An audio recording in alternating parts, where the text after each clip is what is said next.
What are you doing? Mike, can you see me? This is Abby. Amazing how much. There, I know, okay. no. There, now you can. Hi. Okay. Hi, Armin. Okay, Hi. all set, Mike? All set.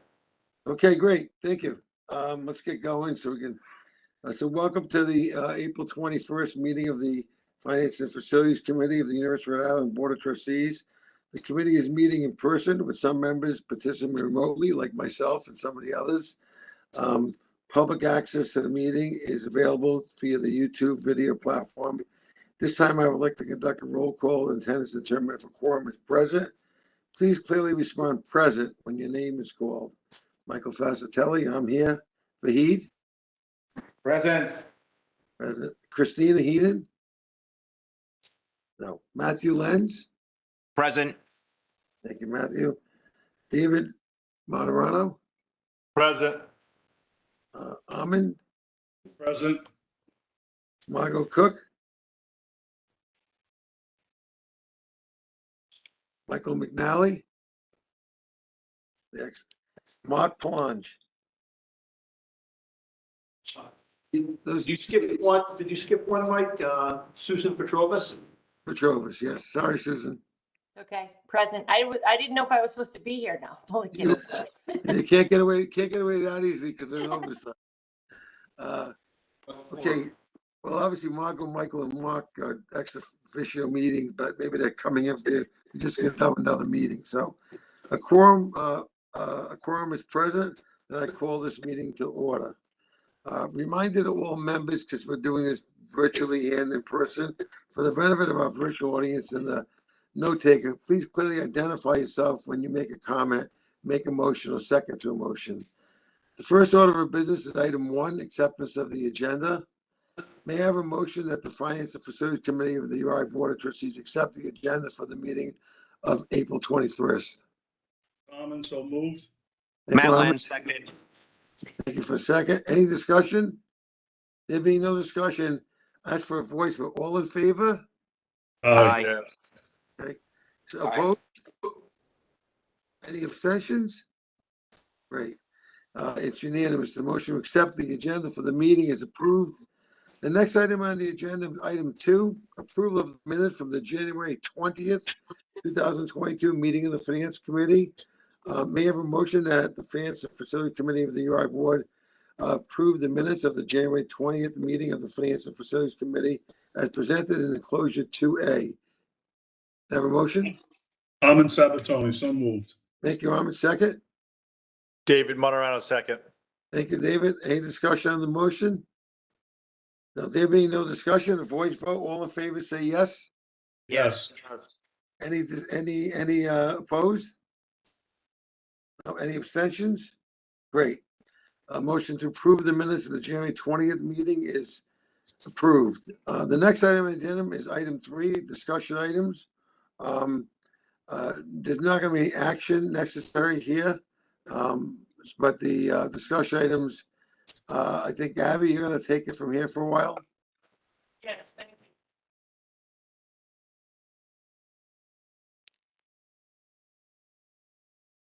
We're going to be talking obviously about the budget first and then capital plan.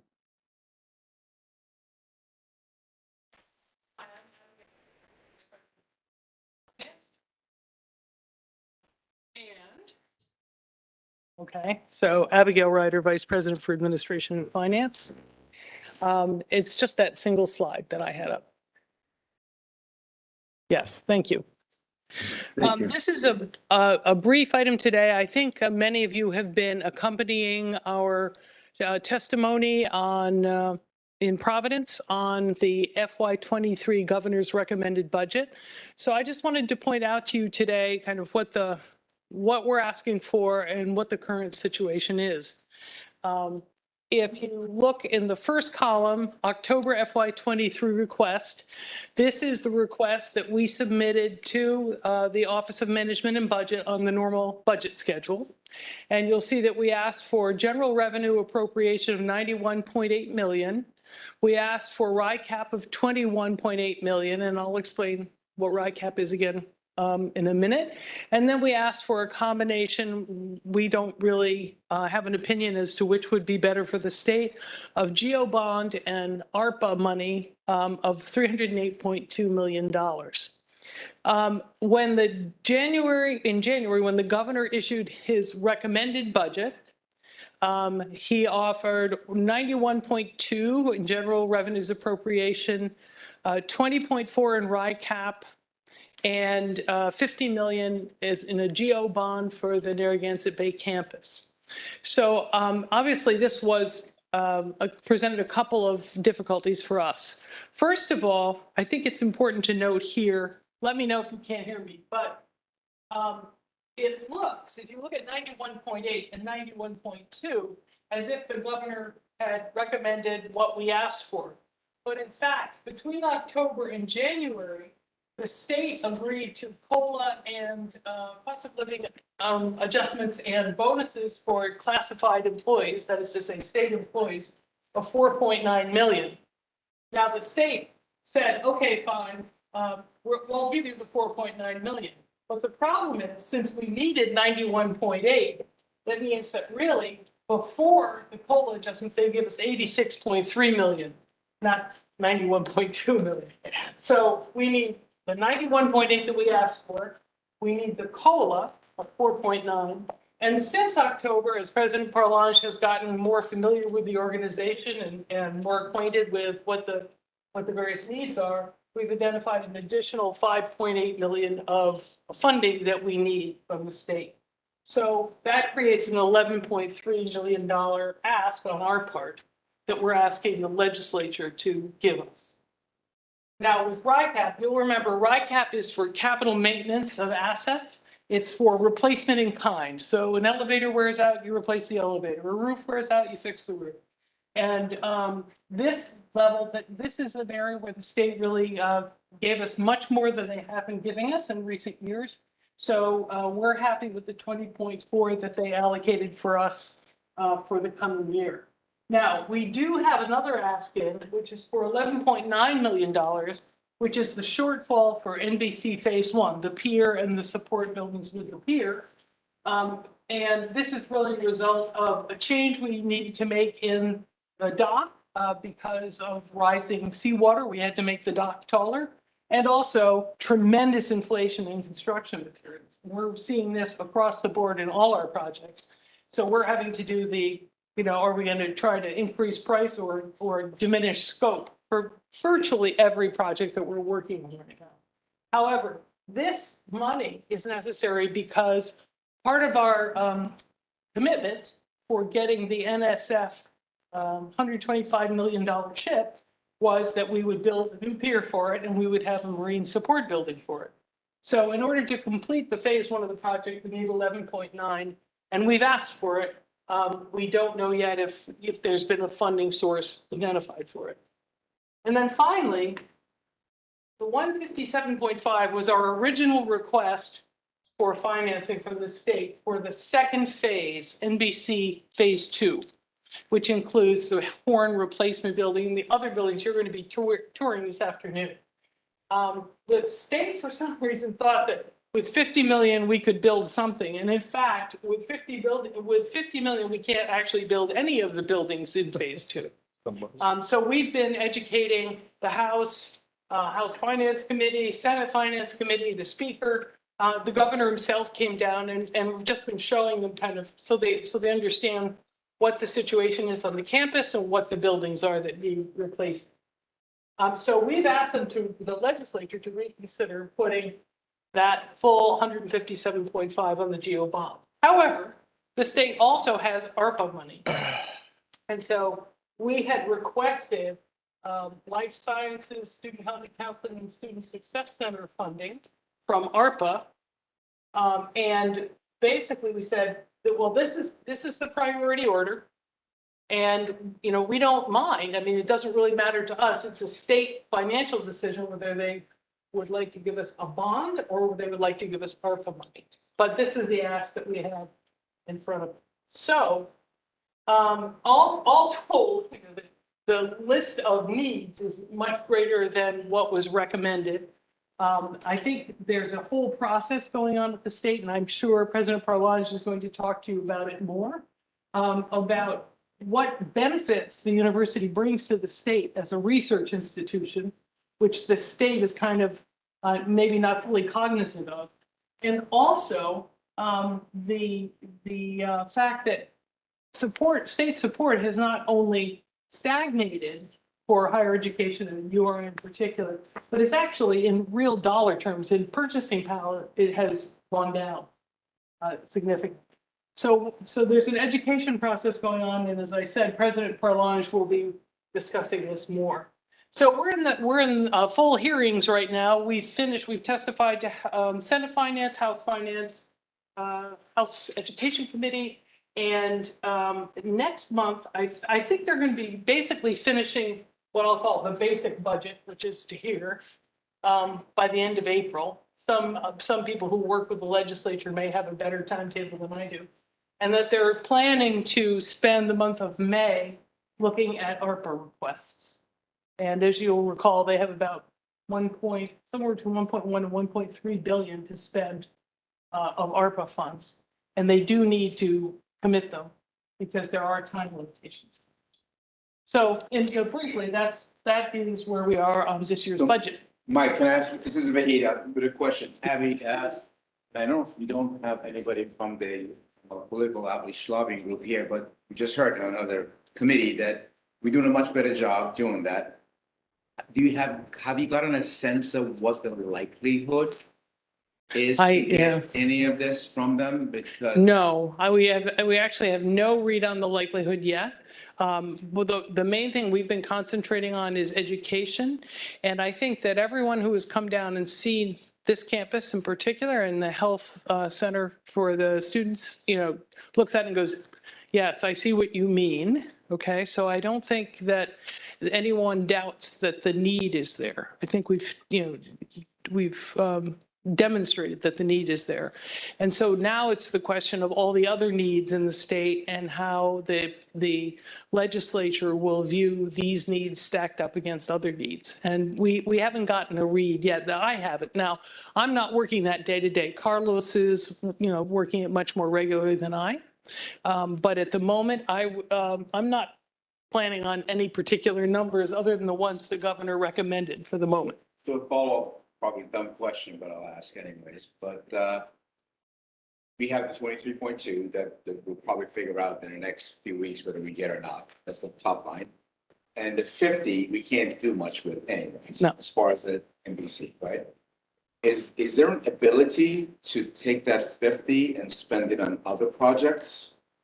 Or is that No, because or is that specifically earmarked just for that? it's earmarked for NBC Phase 2. And it's not more specifically earmarked than that. So it's not tied to specific buildings in the project, but it is tied to the project, right? And that's because it goes to the voters for a referendum. So you can't say, oh, well, we didn't get enough for that, so we're going to, build a life sciences building, right? Abby, this is Ahmed. Just clarification on the 86.3 million that the governor did recommend in his budget, were the actual raises for the on the contracts in that 86.3, and the only thing they left out was the COVID incentives of the 4.9? In effect, Armin, they had already included those in the FY22 mid-year adjustment. Okay, so they had been, the retroactive raise had been built into FY22. They gave us that funding.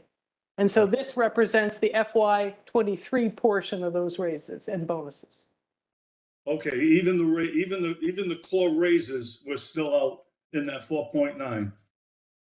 Yeah, that's for FY23, correct. Okay, all right, it's important. Okay. Any other questions? Abigail, Okay. what's the additional needs? Do we know what that has been identified as? That, For all of it, or which part of it? like the 5.8, is there something specific Oh. that the president has identified? Well, there are actually a number of things. So for example, there is some money for research computing Okay. There is money for, there's a sort of a long laundry list of things, including the fact that we need to hire replacements for some people who have left. And there's always, there seems to be a transitional increment. So those have to be covered. Off the top of my head, I don't have the list in front of me, but it's not one big thing. It's a bunch of many things that were identified after the FY23 request went in. One thing I wanted to raise, and it's because we just learned about it in the Academic Affairs Committee, is it appears that we may be severely understaffed for support staff in comparison to some of our peers. So I think that's something that the Finance Committee should take a look at too in the future of trying to come up with a plan Okay. there. Yeah, staffing across the university is extremely lean. It is by any benchmarks that we've ever, put together. We are doing a lot more with a lot fewer people, and it does create strains on the organization because, among other things, we're like one thick on everything. Yeah.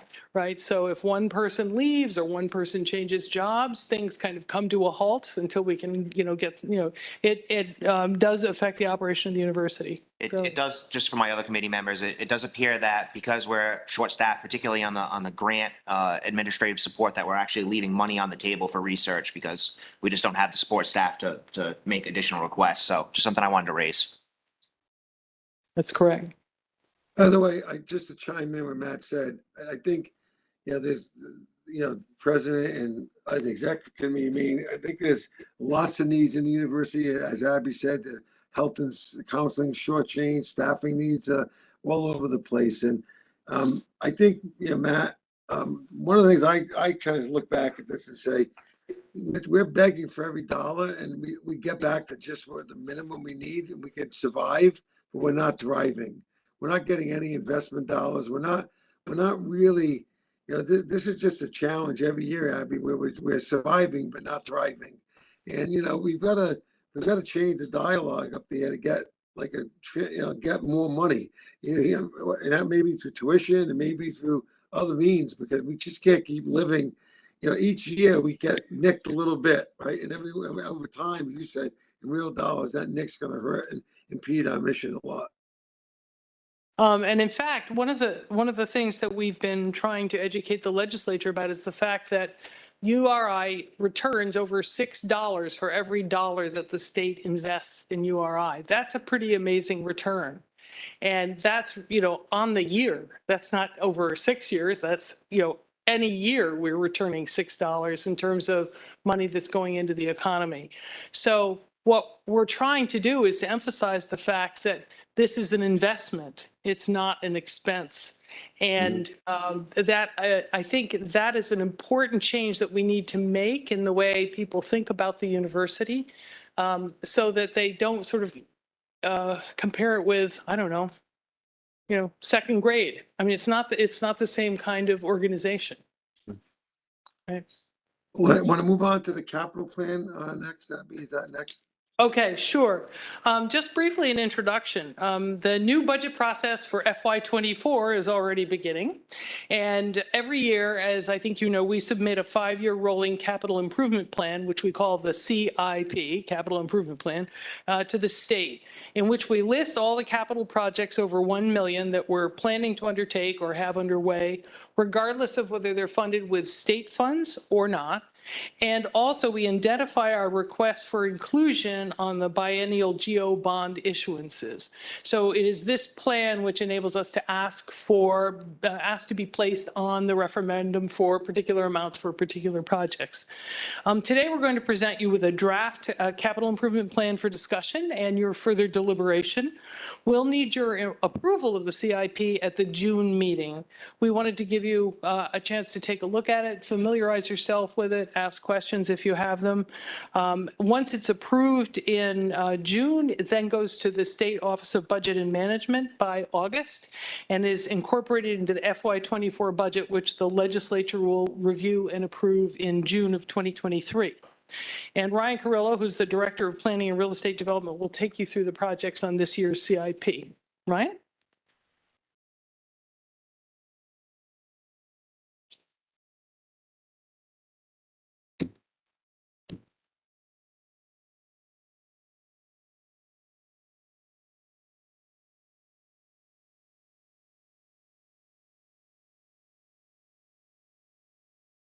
think they got the wrong, yeah, okay.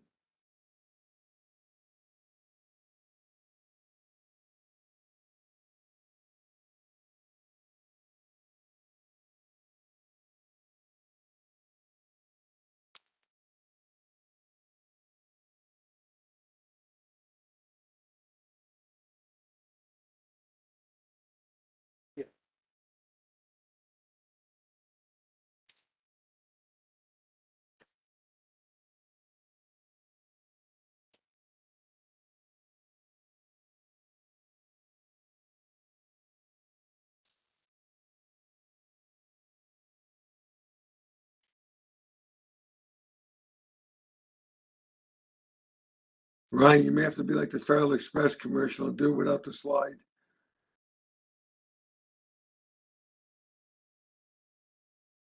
There we go. Okay. Okay, so again, Ryan Carrillo, Director of Capital Planning and Real Estate Development. What we're going to do today is to go through the capital improvement plan for projects that are not yet approved or currently in consideration by the legislature. So all those that are approved, ongoing, we're not going to touch on, but I am prepared to answer any questions that you may have. So get right into this. The first project that we have is the Narragansett Bay Campus Phase 1. I won't spend much time on that as Abby's gone over this, but we are seeking in the current approval 11.9 million of additional support to be able to complete the projects shown here in orange, the Ocean Robotics Laboratory, the Marine Support Building, and then a small hazardous materials storage facility. We have a $157.5 million ask for the second phase of the Bay Campus for the Ocean Frontiers Building, which replaces the Horn Building. We have the Ocean Engineering Complex, the Marine Geological Storage, and a small security building at the entrance to campus. We have the Life Sciences Building. This is a building that's currently in consideration for ARPA funds. Should it not be approved for ARPA, our fallback scenario that we'll present to the state is for a GEO bond in 24 of $76.6 million for the 2024 bond. Also, the Student Health Center, if not successful with the ARPA request, we do have approval in place through the state for a $37 million project, 29 with RIBEC supported bonds, and then 8 million in fund balance from health services. The Student Success Center, currently in request for $47.5 million of ARPA funding. Current ideas decided on the historic quad as the backdrop to commencement ceremonies. Then the projects that are not currently on the CIP for your consideration and prioritization. The first would be the Blue Technology Innovation Center. It'd be a building actually on this campus, we'll see later. So it would be renovating the existing Ocean Technology Center, doing a small addition to that as a ocean incubator. This is currently seeking EDA funding of 15.8 million with an additional 1 million of third-party funding for the renovation and addition. The next would be a athletics complex improvement. This would also be in consideration for a 2024 bond. Total expected value right now of 82.3 million. It has 6 key components. So it'd be the renovation of Meade Stadium, the replacement of the East grandstands. This would provide total capacity of about 6,600 seats for the stadium. It would also provide amenities, concessions, restrooms, field level training, and such. The renovation of the Slade track and field. This is a track facility that hasn't been used in competition since the 90s. So this would provide a new surface, would provide concessions, restrooms, ticketing, grandstands. The Beck baseball field, this would provide a new, we have a synthetic field here that's about 12 years old. So that would replace the synthetic field. It would provide grandstands, concessions, ticketing, press box, and perimeter security. Softball field renovations. So currently located adjacent to the Slade track, we would replace in its current location a natural turf surface, provide grandstands, press box, ticket booths, and restrooms. And then soccer field upgrades. Soccer field is a natural turf, recently replaced field with grandstands. So we would provide press box, ticket booths, and restrooms. And then lastly, we would provide needed repairs to keep the Chutel Pool Natatorium Complex operational and working for the next 6 to 8 years. The last two are ones that are currently in consideration with the legislature. We have the request in for phase 3 of the utility bond infrastructure for fiscal 25. We're recommending keeping it there. This is money to support 5 municipal level water systems. I think we should point out, though, that this would be financed with revenue bonds, not by the state. Yep. So this is seeking support for Rybeck bonds. So this would be funded with general revenue support. The university would issue these bonds and be responsible for the debt service. Same with this. So this would be a repaving and hardscape improvement bond. It'd be a $20 million bond. We would also be seeking approval for a Kushner authorization to issue university-issued bonds to support the ongoing improvements of our hardscape on campus. We are proposing to postpone and to move back one cycle, the renovation of our historic quad buildings phase 1.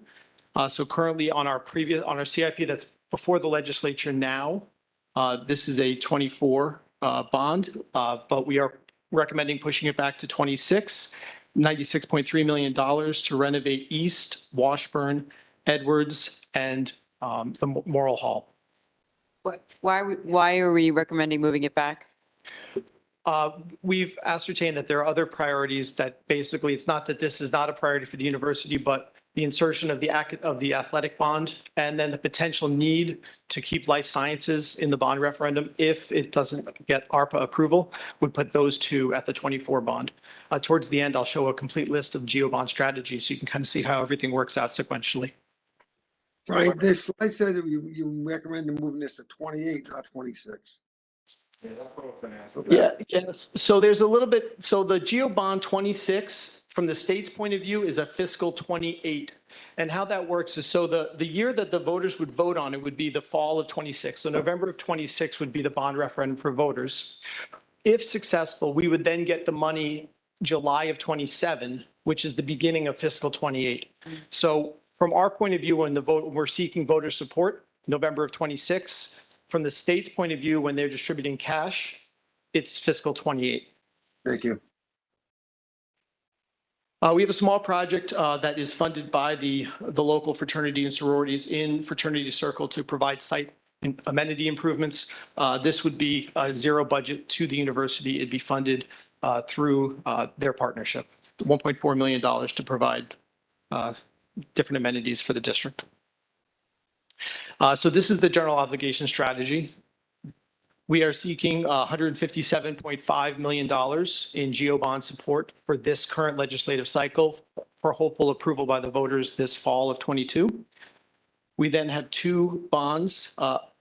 Providing we're not successful with ARPA, we have the life science building as well as the athletic complex for the 2024 vote, totaling $159 million for those 2 projects.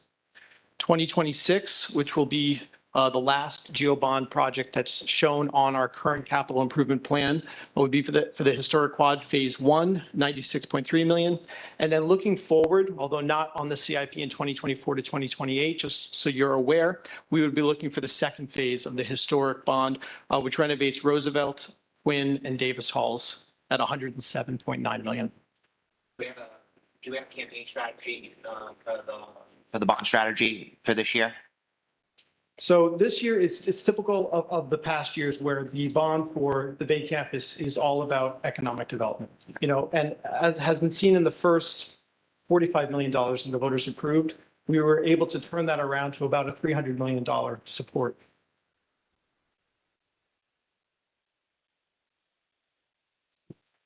Any other questions? Yeah, any questions? Mark? We are in a bit of a, it's unclear. The last time I went to testify about the GeoBond, the 157.5 of the Narragansett Bay campus, It was actually also proposed that, shouldn't that be part of the ARPA ask? So that was part of our ARPA ask. So I'm not, that's still unclear to me what exactly is the strategy going to be from the state government. And I think it's fair to say that from our point of view, the funding source doesn't matter. What matters is that it get funded. And so it's kind of, the state can make its decision about what is most advantageous from a financial point of view for them. And from our point of view, just the need is pressing to get the second phase going. What's our bond capacity? You mentioned a couple of those, RIPAC are URI issued. What do we have outstanding and what's our capacity? We have about, I'm going to say, a little over 260 million in revenue bonds outstanding. And we have two different ratings. We have a AA rating for E&G and an A+ rating for auxiliaries, and they actually issue their bonds under different ratings.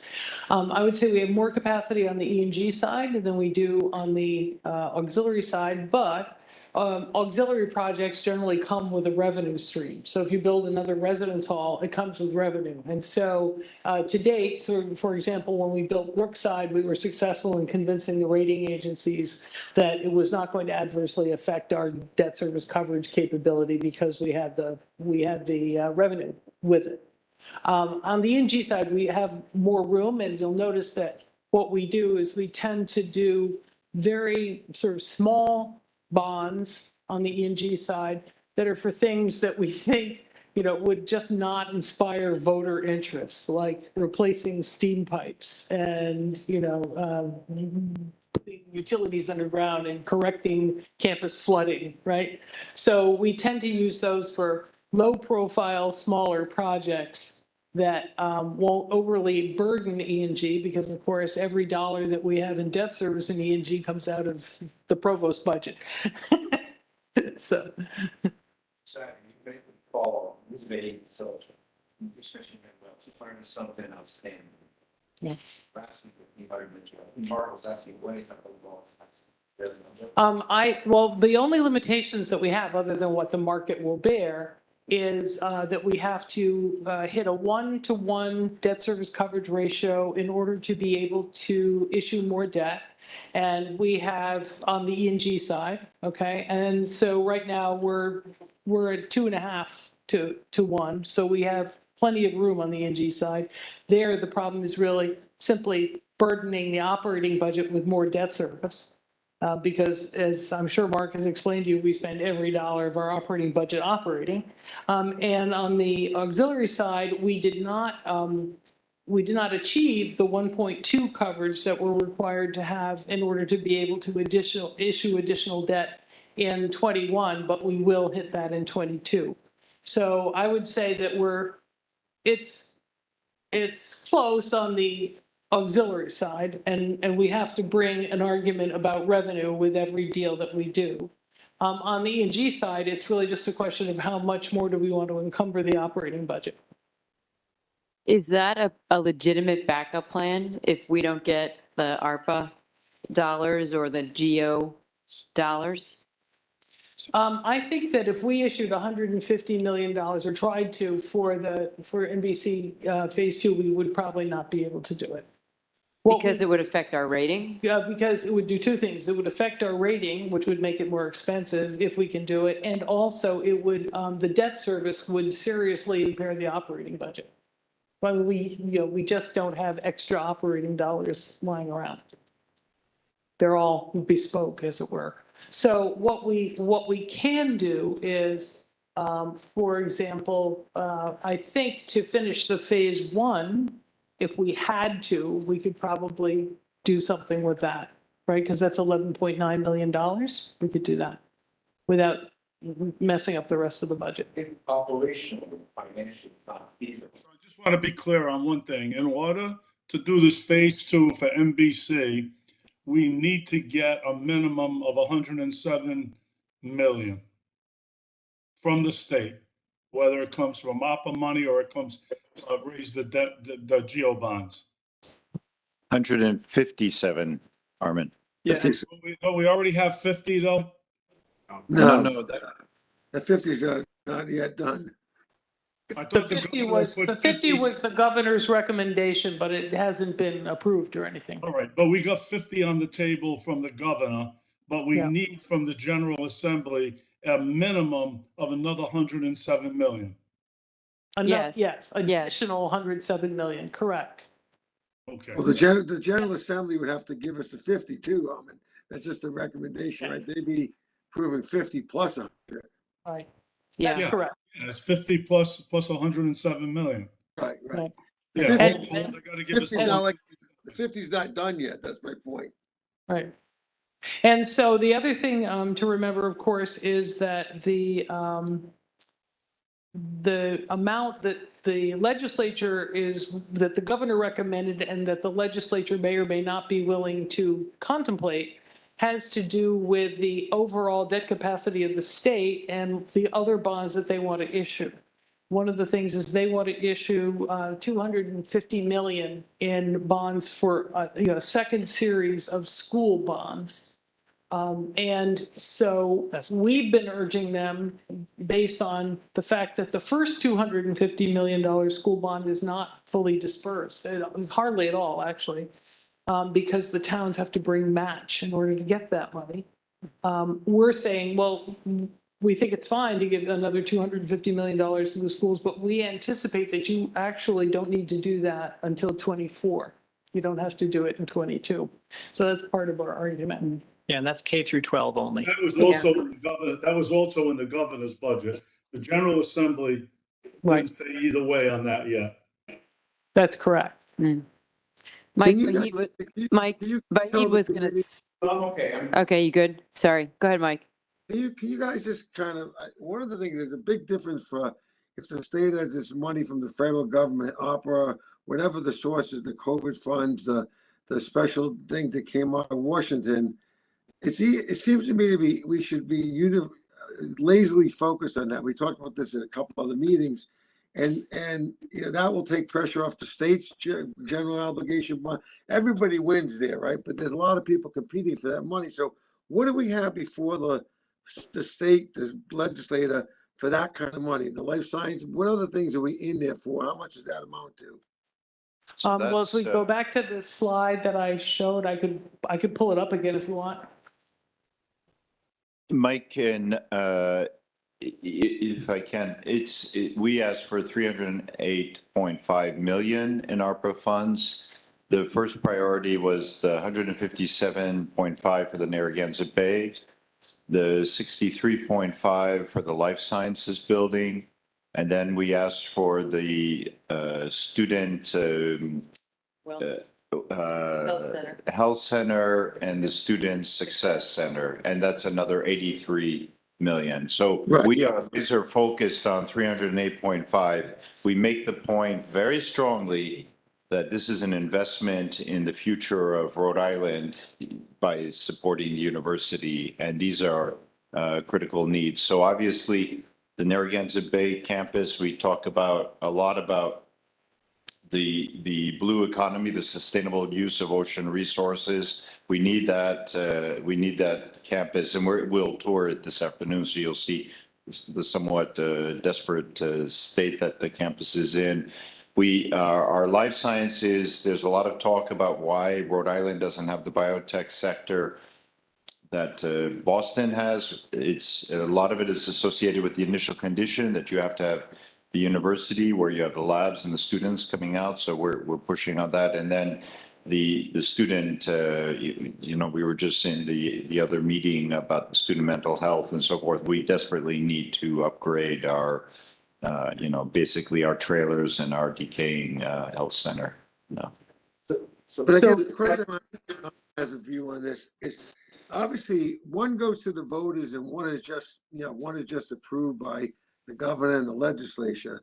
So like, it strikes me that, what are the likelihood, how do we get the ARPA money? Like, we were gonna go for the Narragansett Bay campus, whether that money came or not came. That's been on the priority for a while, Mark.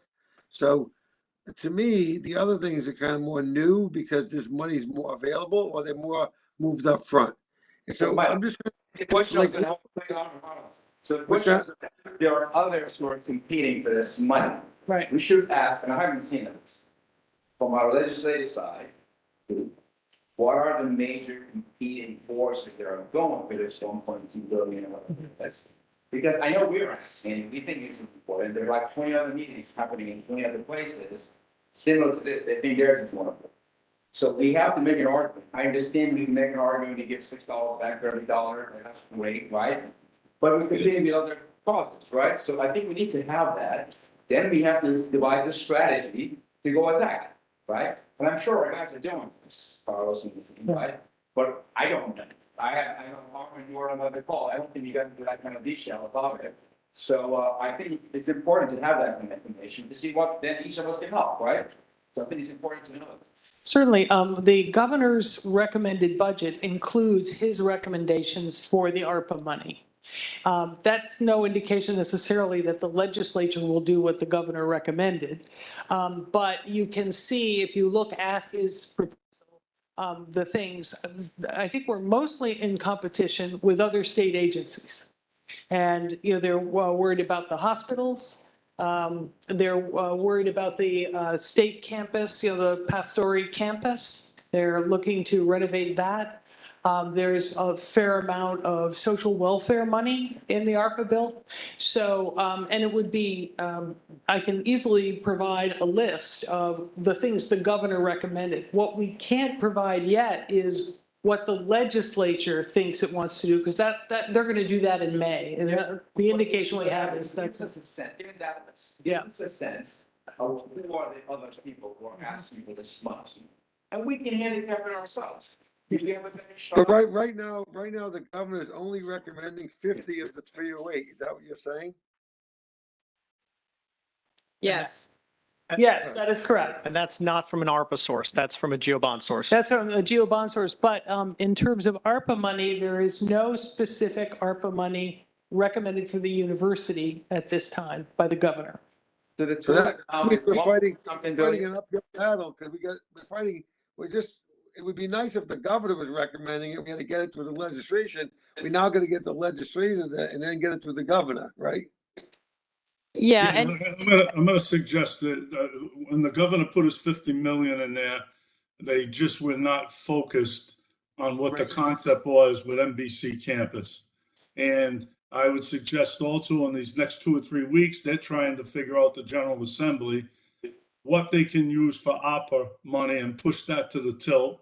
And what could be their ceiling for debt service, whether it could be 500 million, 600 million for the whole state, based on the bond rating, and then backfill what they need to do. I think, again, between Mark and the legislative liaisons that he has working for them, I think they're really aware that we need 108 million at a minimum. So With the Armin 50, and with the Mike, 50. just 1 second. Armin and Mike, 1 second. You just mix in the two funding sources again. The 50 million was not from ARPA money that the government is recommending. It was bonding money. It was bonding money for Narragansett Bay, which when But they not had from the the ARPA hearings, money, Armin, not from the ARPA money. The 308 that. no, it was a bond. It was for a Doesn't bond. include the 50. If the 50 gets thrown into ARPA, now we're asking for 350. No. No. No? No. You see under the column where it says needed, it says for Narragansett Bay Campus Phase 2, Oh, you include the whole thing? 7.5, that's everything. I was wrong. I think the issue I see, and I said this. Look, we originally hit them for was 308 million. Right, That was a stunner. That was getting hit with the taser. But look, we laid everything on the table with what we needed there. Again, they're working on, I think, from what I can see. And by the way, when we went to the hearings in front of the House Finance, the House Finance was well aware with Abney that he said right from his seat, what are you going to do with 50 million? Someone wasn't paying attention. You need for NBC, you need 157 million. You can't build anything with that. That was kind of music to my ears, knowing that he got it immediately. So I think we're in play. It's just going to keep pounding.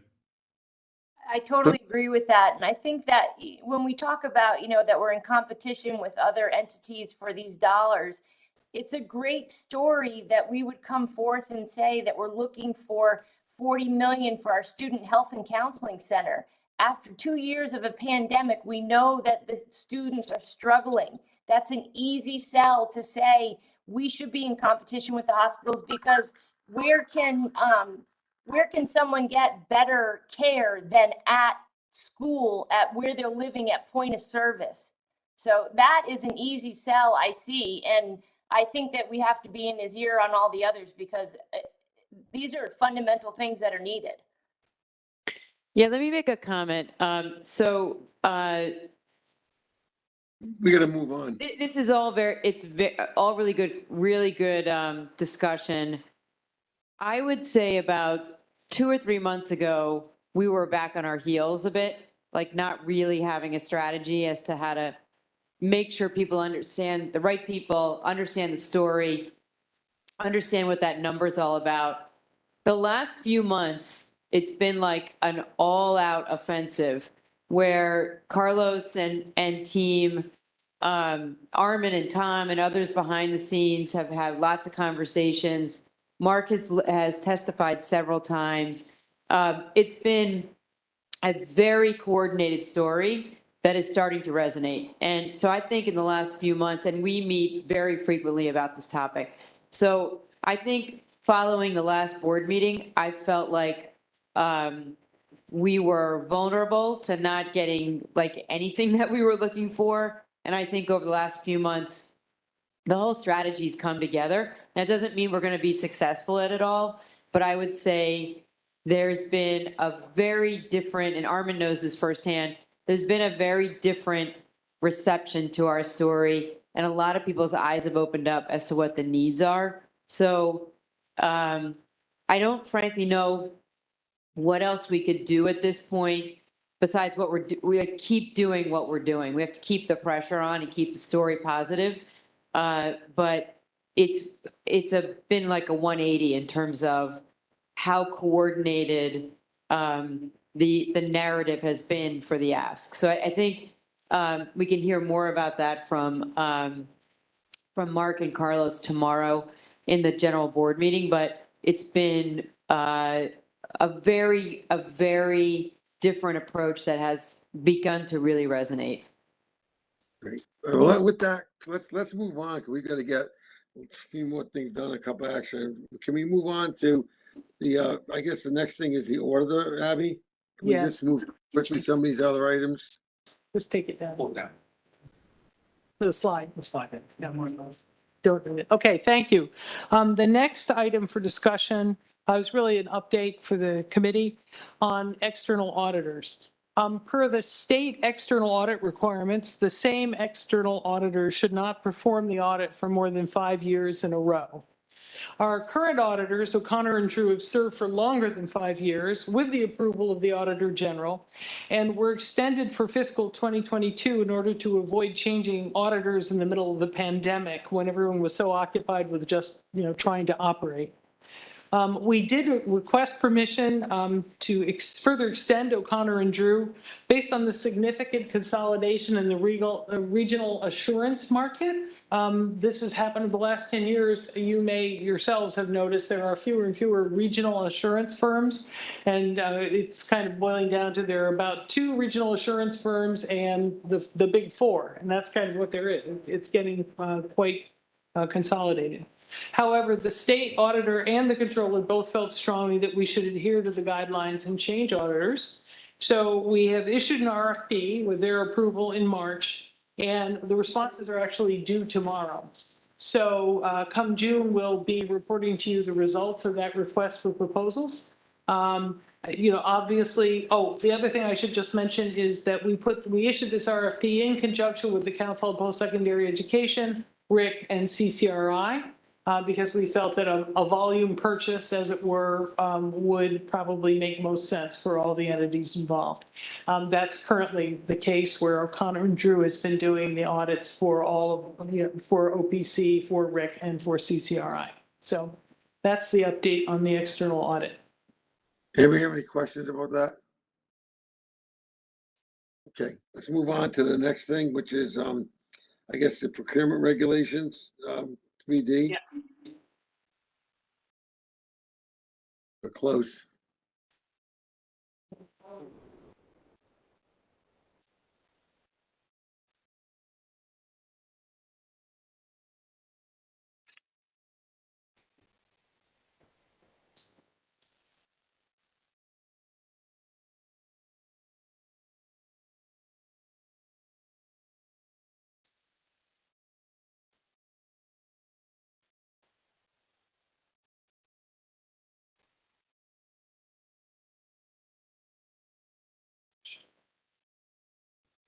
Thank you. I'm going to go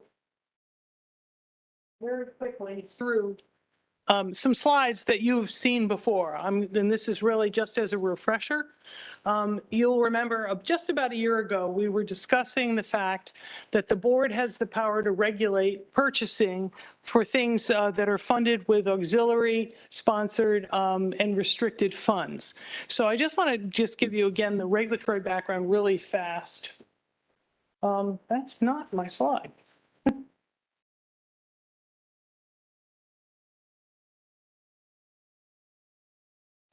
Everybody. Okay. Yes. Okay. You'll remember that our revenues and expenses fall into different funds. You have education in general. Those are state funds. They have auxiliaries, enterprises, the foundation, and grants. And those are the so-called restricted, auxiliary, and sponsored funds. The state law divides these into unrestricted and restricted. So you'll see that we've got the unrestricted, which again is education in general, and the other funds. Now, color of money is a concept that exists in state government very frequently, particularly for universities, because they have state revenue streams and other revenue streams. And state law requires auxiliaries to be self-supporting. So their funds are segregated, and the foundation manages gifts. Those are considered restricted funds because they come in for a particular purpose. Expenditures of sponsored research funds are specifically regulated by the granting agencies and the organizations that give them, and may only be spent for the purpose for which the grant is given, which makes them restricted. And under General Law 37-2-18.2, the 3 public institutions of higher education in Rhode Island are exempt from competitive bidding for research and research-related activity funded with federal funds or other third-party funds. Subject, however, to regulations promulgated by the Board of Governors for Higher Education and now the Board of Trustees. So what we're trying to do is to begin to take advantage of this regulatory power that the board has. The state of Rhode Island has 2 kinds of agencies: a state agency, which is a division of the government, and a public agency, which are bodies, corporate and politic. And you see on the right of the slide an example of the public agencies that exist in Rhode Island. URI is a public agency with regard to the expenditures of restricted, sponsored, or auxiliary funds. And so that means that as a public agency, you have the powers of a public agency to regulate how purchases are made. You see here that a state agency means these things, except the Board of Governors for Higher Education is not a state agency for purchases which are funded by restricted, sponsored, or auxiliary funds. So these are the powers of a state agency and a public agency. I don't think we need to go through them in detail, but what it basically does is the state has a chief purchasing officer. What it does is it creates a chief purchasing officer for the public agency. You still have to follow many of the requirements in the Rhode Island law for purchasing, but basically you don't have to do it through the state as much. You can do it in effect locally. Okay, so we're a public agency for the purchases made with restricted, sponsored, auxiliary funds, and we have the power to write our own regs. Now, with regard to small purchases, okay, the law contemplated that the threshold amounts would be changed for small purchases. So what is a small purchase would go up over time as inflation occurred. But in fact, the last time the thresholds were changed was in 99. So I just want you to keep in mind with that, because what it has done is it's made our purchasing more and more difficult as time goes on, because things that are of less and less real value are becoming subject to very complicated purchasing regs. So the Rhode Island thresholds are very low in relation to our total expenditures of over 800 million annually, as you can see. If you see these thresholds, this is no quotes are required for something under $500. If it's $501, you have to get 3 quotes. You have to document it. There's a whole series of things you have to do. Informal, you have to get 3 quotes. That's up to $5,000. You can hardly. Probably hearing, Abby. Okay, sorry, you can hardly, buy a large file cabinet without having to get 3 quotes. A public bid, a sealed public bid is required for every purchase over $5,000 for non-research and $25,000 for research. And then for construction, anything over $10,000 has to have a sealed bid. And in research, although we rarely do construction with research funds, $25,000. So what this does is it makes our procurement cycle incredibly long. Okay. Our peer land-grant institutions have thresholds that begin at a much higher first threshold and increase from there, as you can see. Most of them have no quotes required up to $10,000, informal quotes from 10 to 50, or in some cases 10 to 250, and public bids over the amounts that you see on the slide. And you may remember that last year we discussed this. Many research universities of comparable size have even higher limits. Okay. Now, when we discussed this in committee last year, the sentiment was that we wanted to get started on taking advantage of the power that we have, that research is not subject to the limits that are imposed on every other kind of purchase. And so what we have done is 2 things. We've asked for a legislative request, which is to change the powers of the board so that it may regulate small purchases, and change the definition of small purchases to raise it to 10,000, and then actually ask for the power for the board to regulate all state purchases, whether small purchases, whether state money or other funds, so that we don't get tangled up again with pretty onerous requirements at the state. So the regs that you see in your packet, I mean, you may read them if you want.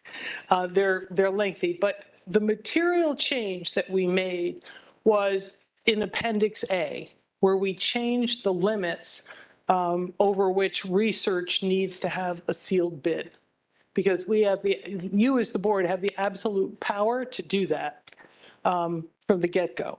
Then if our legislation is successful, we'll be back to you to also change the rules for small purchases if the board is given the power. So this legislation, which is, I think, S2755, is an important one, because what it will do is give the board the power to regulate small purchases. Otherwise, the only other things we've done with the regs is we started with the state regulations. We as a public agency are required to maintain the spirit and intent of those regulations. We streamlined them considerably. We're trying to straighten the vocabulary out, because there are many statutes that were all drafted at different times. And so sometimes a vendor is a vendor, sometimes they're a contractor, sometimes they're a supplier. And I'm sure there are probably 4 more synonyms for someone who sells you something. And we've tried to standardize that in our regs. And this is, I think, the beginning of a process, not the end of a process. In other words, we'll start here, and we'll start with the thresholds that we're recommending in Appendix A of the document. And if that goes well, then we will come back and see if we can further streamline the regulations without sacrificing the necessary degree of control. But as you know, in purchasing, like anything else, there's a risk-reward equation, which is that you need to be able to do the business of the university so that you can't make every single purchase rise to the level of a $3 million, $300 million project. Mike, sorry. Mike, did you have a question? Susan, could you hear Abby, or was she cutting in and out for you too? Susan? Yeah. I Hello, think she says she can hear me. I can hear you. Abby? Yep, I heard it fine. Okay, you were cutting, my video, my audio is the same thing. But aren't we just trying to streamline and modernize these regulations? When do we have to send this to the board for approval? Our plan was to bring it to you today in its very final draft form to allow you all to take a look at it, and then we would ask you to vote on them in June to take effect July 1. Great, right. Okay, but This is just a continuation, though. We've been through this a couple of times, so does anyone have Yes, any but in this questions? case, an amazing, I must say, I have to thank Alyssa Boss and Peter Harrington and Tracy Angel. It has been absolutely a monumental work to bring these regs to the state in which you see them now. They are extremely complicated. There are interlocking laws. There are laws that conflict, and just working it through to make sure that we have regulations that are both sensible and intelligible has been a huge lift. And I really want to thank them all because they've worked really hard on it. is there a bill pending in the Senate on this already? Yes, there is. I believe the number is S2755. And let's see, I think I have the language of that. Yes, here it is. S2755 changes 1632.2. 1632.2 is the statute that establishes the Board of Trustees. And in section E, we added this number 1, which is, and this is the critical language, which says, notwithstanding the provisions of 37.222, which gives the state the right to define and regulate small purchases, we say small procurements made by the board and the university shall not exceed an aggregate amount of $50,000 for construction, which is way more than $5,000, and $10,000 for all other purchases, regardless of the source of funding. In other words, if it's E&G money, if it's auxiliary money, if it's gifts, it doesn't matter, and shall be made in accordance with small purchase regulations promulgated by the board rather than by state purchases. And that's just, again, to have some agility and to streamline the purchasing process for amounts that are really quite small when you consider our overall budget. All right, where I must have missed something then. What are we voting on if we already put the legislation? Well, I missed this. Is something else we have to vote on? Yeah, no, this is a discussion item today. And in June, we'll ask you to approve the regulations. And in the meantime, we're asking the legislature Okay, so unless to anyone else has, approve this bill. Okay. can we move on if any are done with this, Abby, or not? We got Yeah. a few more things to do before we wrap up. Okay. Carlos? Okay. All right, so the next thing is we're gonna get Carlos, you up? Okay, I see him. Yep, I'm here, just waiting Right. on the slide deck to start.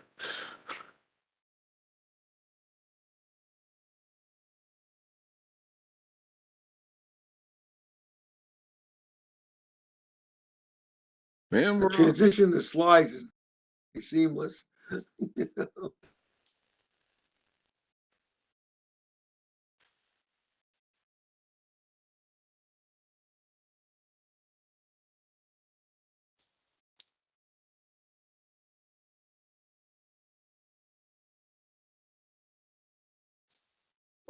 And hopefully. Sorry. Sorry, my clicker got stolen. Sorry. Okay, so this is the annual IT strategic plan update for this committee. And no advance. So let me start out with a brief introduction. It's been a great year for ITS at URI. And I've divided this really into three major groups of updates and then give you a preview of what's coming up next year. And the three major core elements of our mission, I'm going to start out with the core mission of the university, which is really teaching and research. And I'm really, really proud of some of our new AR, VR technologies that we've been able to develop and deploy. A lot of them have come in collaboration with our College of Pharmacy. So we now have AR technologies for the medicinal garden where students can walk around and look at plants and have information come up about the uses of those plants in pharmacy. We also have full VR simulations of the lab environment. They can see molecules in front of themselves and fit them together. It's really super cool. We have a whole series of new integrations inside of our learning management tools that enhance faculty productivity in the classroom tremendously. Better student engagement in that platform is so critical for the learning experience. And in a really cool development, we have started to deploy student labs into the cloud environment. And this is really critical for a couple of different reasons. The first of them is that it allows departments to get rid of their silly little laptop carts that are used, twice a week. Instead, students, and particularly remote students, simply connect up to a cloud service and they get their ArcGIS right there in a full-blown, high-powered computing environment that's needed for that software. And it's cost the university a total of $600 to run that thing for the whole semester for all 20 students in that class.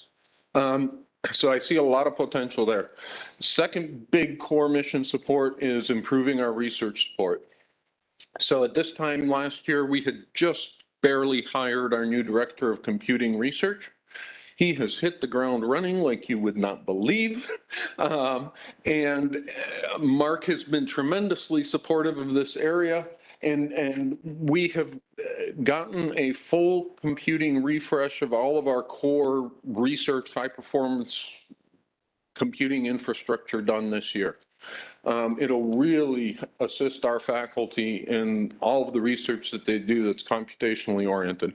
I also have to give a huge shout out at this point to our federal legislative team, along with our senators. We got an earmark of $1.2 million to support this work, which is just Carlos dancing in the streets. And the other thing I'm really excited about here is our new collaboration with the Massachusetts Green High Performance Computing Center. So what we've done is we've established network connectivity up to that center that is the equivalent of anything on campus. So it's just like having that center on campus. They are completely green, powered data center that is used currently. It's going to be used for our new equipment. It's used for MIT's equipment. It's used for Harvard's equipment. And the way the agreement works is that any spare cycles are available to our faculty, and any spare cycles on our equipment are available to their faculty. Now, you can imagine that the relative amounts of investment into that center by Harvard versus URI are quite different. And it is going to empower our faculty to get access to these massive arrays of AI specialized equipment, et cetera, et cetera, et cetera. And then last but not least, a whole lot of improved support for various college initiatives, which some of which I list here, the Smart Bay, the Quantum, et cetera, which you've all heard about. Next slide, please. Equally important, I think, is supporting engagement of all of the populations across campus. Particularly enrollment services has done a great job in deploying new IT tools to engage with students through a texting platform called Signalvine, which also has automatic responses, robotic, where do I go for financial aid? They get an instant response even if it's 2 a.m. we've made massive improvements in our mobile app with new integrations to various data sources and systems, and really tried to drive that as the first place for students to go to find out why they should stay on campus this weekend instead of going home. I'm really, really proud of the process that we use to support a new enhancement to all of our central data systems, where everybody in our community can now choose their own name, choose their own gender pronoun, and have all of that information be reflected accurately within our central data systems. And we've kind of isolated legal names to places where they are mandatory to use. Your W-2 form, your financial aid documents, et cetera, et cetera. And it's really kind of made URI far more welcoming to that community.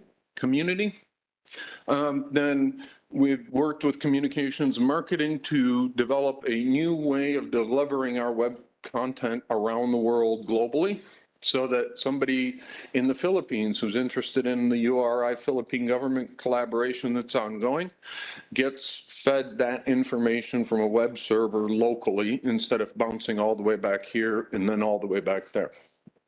And then we are currently underway discussing and planning out a true customer relationship management system for all of URI. So really, the university has this gap right now between the day that students matriculate to campus until the day they graduate. There is no real customer relationship package that occurs in that environment. And so that's upcoming for us as well. Next. And then other service enhancements that we've accomplished this year. New curriculum management system rolled out by the Faculty Senate. That's really going to streamline the pace and timing of course approvals, et cetera, et cetera. A new digital forms package for the entire university.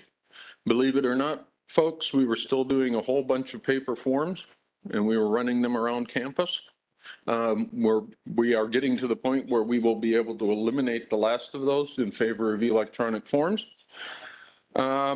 We have a whole lot of steps forward in electronic administration of our research efforts through the VPR office.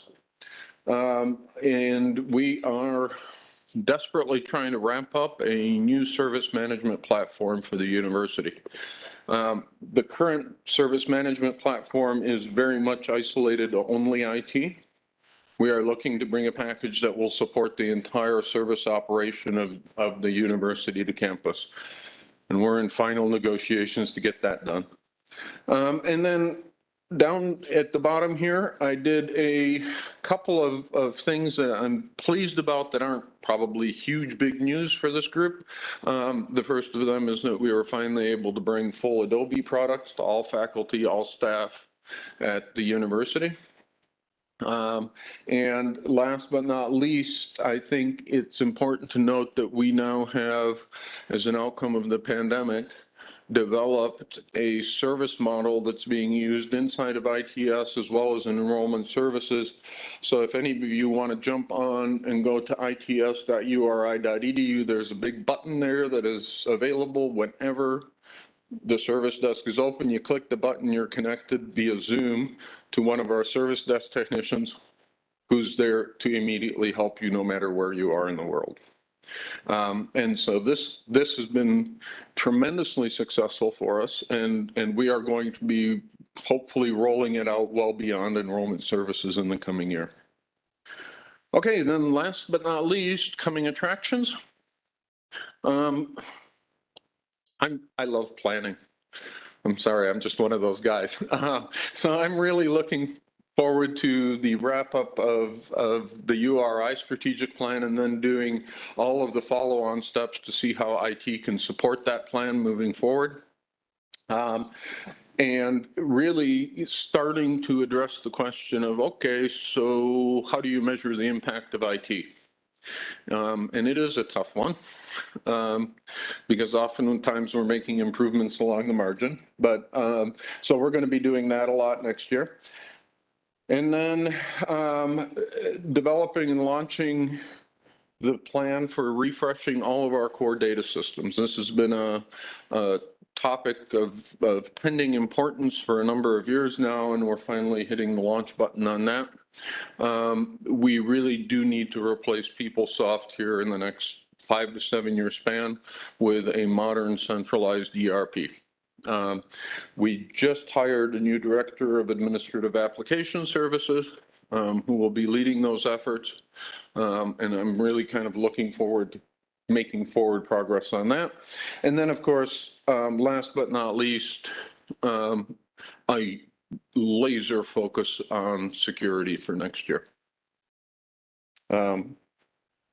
Enhancing patching and update, improving training. We just today put out the community announcement that we will be rolling out full multi-factor authentication in the next month, et cetera, et cetera, et cetera.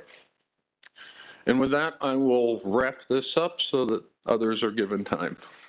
Questions? Just love the opportunity to see some of that VR programs and how it works. Any questions, comments for callers? Love VR. I use VR almost daily, so. Okay. An opportunity. Cool. You know, one of the reasons I'm so proud of all of that activity is because it's run by one staff member and a team of students. And the students do all the work, and we'd love to have you come visit sometime and show off the equipment and the programs we've developed. Cool.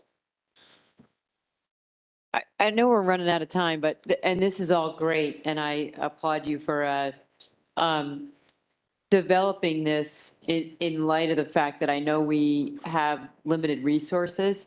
So my question is, what's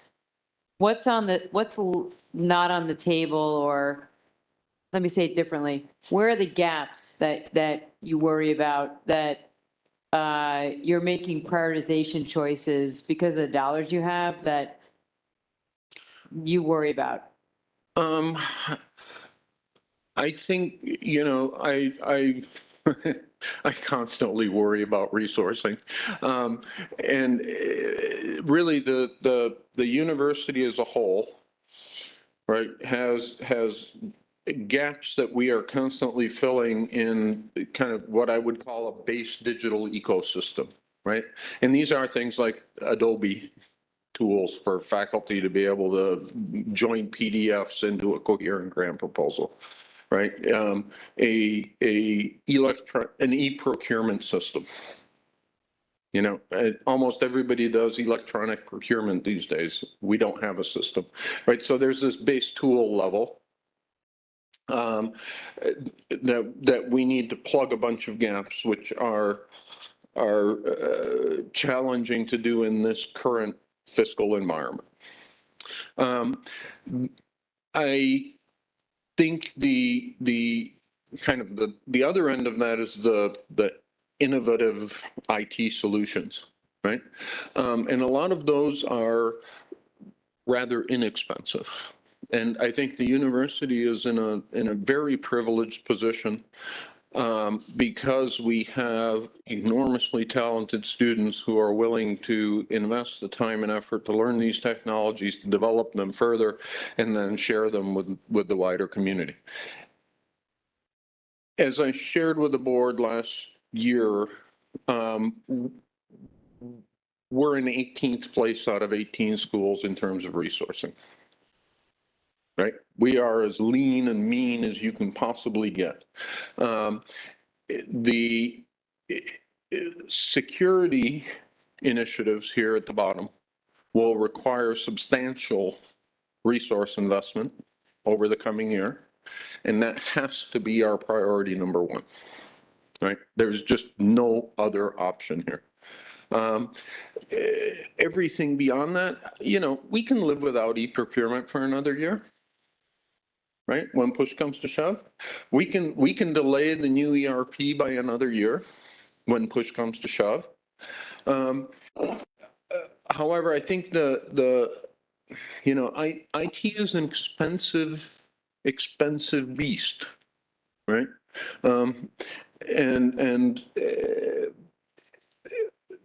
I could use another 10 million annually, easily. right? But it's not going to happen. So I don't, these decisions we make on a rolling basis as things come up. And we have a very, very strong IT governance group in place that is helping us prioritize and sequence these things. It's composed of staff across the university, along with very strong representation from our faculty senate and faculty groups. And I'm very comfortable with living within our resource limits and having that group guide us as we move forward. That was a So, very long answer. Carlos, I'd like to Rather just, simple question. I'd just like to Sorry. add, to clarify one thing, which is in fact, the proposals for the RFP for the e-procurement system are in-house. Excellent. And so it got delayed by COVID, but we are anticipating that we will begin that implementation in 2 or 3 months. Yeah, but if I can, this is Mark, Mike. The, whatever it's called, the E-procurement or the ERP? The ERP. The ERP, you're expecting that to be how many millions of dollars a year, Abby? It's probably going to add somewhere on the order of $5.5 million to our operating budget. Right, which we don't have right now. Which we don't have. Yep. That is correct. And so I think, Carlos, we have to change, with how we explain it to the board. We don't have that money. Yep. You have serious concerns about computer security. Yep. We don't have the money. We have a one-off that you've been taping and transmitting student lectures online. Yep. But a priori, we don't have continuing. So it's not that it would be nice to have 10 million, but it's actually necessary. And I think that's, there's lots of efficiencies, but we're at the bottom, as you said. I don't know who the 18 schools you're comparing with, but it doesn't matter. Yeah, it really doesn't. When you're in 18th place on the Eastern Seaboard, it's hard. Yeah. I mean, Margot, go can I ahead, just- Mike.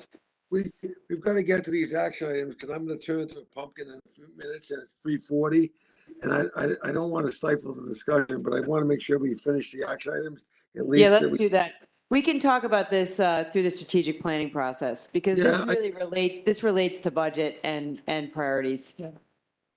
It does. It's obviously, Mark's point, we got to get something that not just patchworks, but to kind of differentiate us. So I think there's a lot of discussion that goes around IT and more expenditures in general for the whole theme of this meeting. So, but we had issued the committee charter for review. If any of the members of the committee have any thoughts, maybe you could just forward that to Michelle. Margot is looking across the committees and seeing how these things are working together, and we could take this up for the review of the committee charter. So if you did that, I would appreciate if you could just send that, any thoughts you have on that. And the second thing is the committee calendar review is in your enclosure.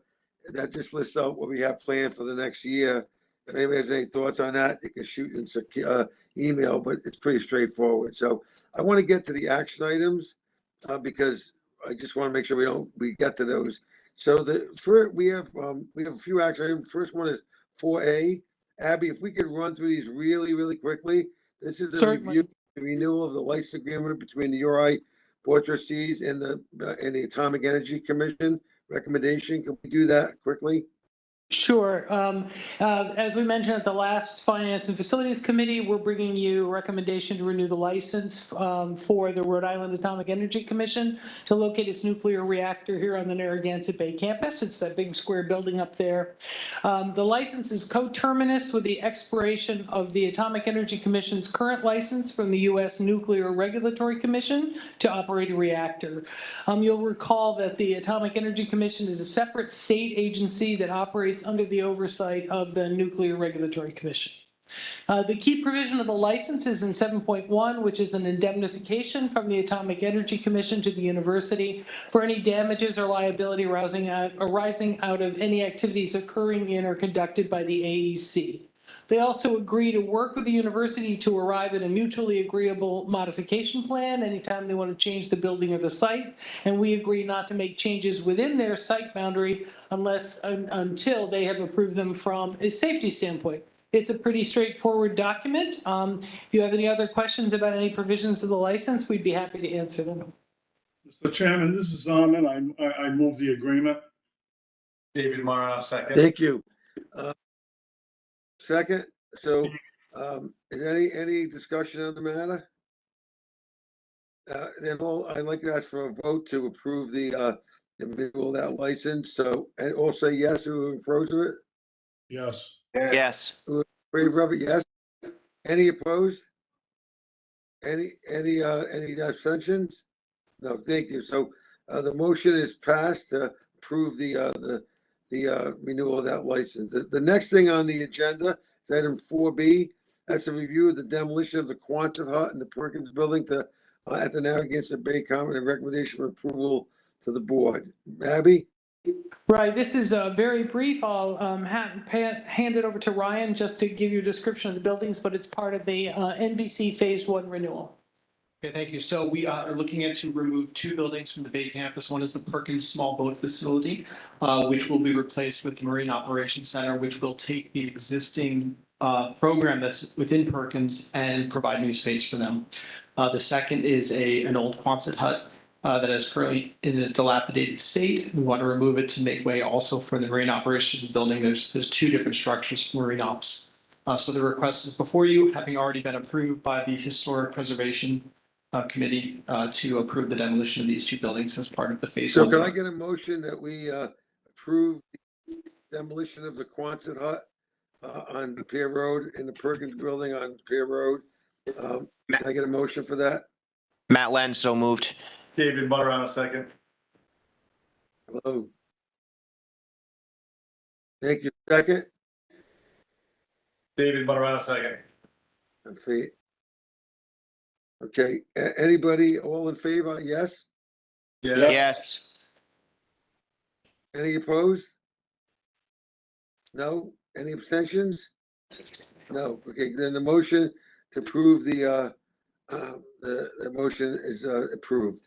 Last one I think we have is I think 4C or for the next to last, 4C, review of the update on the approved signature authority, Abby? Yes, actually, I suggest we take these two together. The first signature Okay. authority change. Item 4C and 4D, which is the, 4C and 4D, yeah. The first one results from the appointment of Ellen Reynolds as interim vice president for student affairs, replacing Vice President Kathy Collins, who left the university. The second is due to the appointment of Angela Miller as our new assistant vice president of financial operations and controller. Are there any questions? Just a quick question. Where's the recommendation coming from? The president on this? On the highest? Let's see. No, it comes out to a financial issue, but who's recommending? I think the president recommends it, but let me check. Let me double check, Armin. Hold on.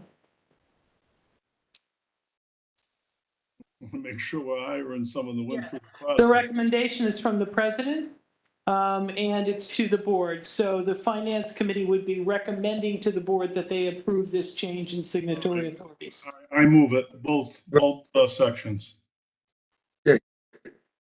okay, and second was that motion? David Morrow, Second? second. Somebody?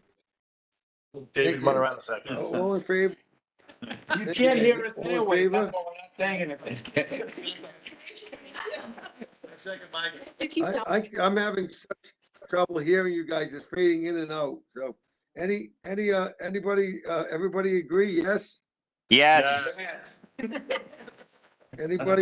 Everybody opposed? No? Any abstentions? No, great, the motion is passed, thank God. I mean, this is like, I've been in and out of this, Carlos, we gotta fix the IT over there. Yeah, or my IT. You need another $1 million. Yeah, it just went up to 11 million. All right, we're running a little behind. ARPA funding. Just one One time One doesn't more- help. Go ahead, Mike. One more thing. I think we got a lot of the meaty stuff to go through the next meeting, which, there's this whole budgeting process and the thing on IT and where we're spending money and how we get the money we need. So I think we kind of got a lot of administrative stuff done today, but sort of cut short some, I think, useful discussion. So well, maybe we'll take that up, Abby, for the next meeting. With all Okay. this stuff we have to do. So may I have a motion right now to adjourn? Matt Len, so moved. Thank you. Second? David Morano, second. Thank you. Everybody, yes? David, you got that down. Opposed? No, any abstentions? Great. The meeting is officially adjourned. Thank you all. The next meeting that we have, I believe, is June 23rd, unless we change it, Margot, for the virtual thing, but that's our next committee meeting, so. Yeah. All right, thanks, Mike. I saw the email.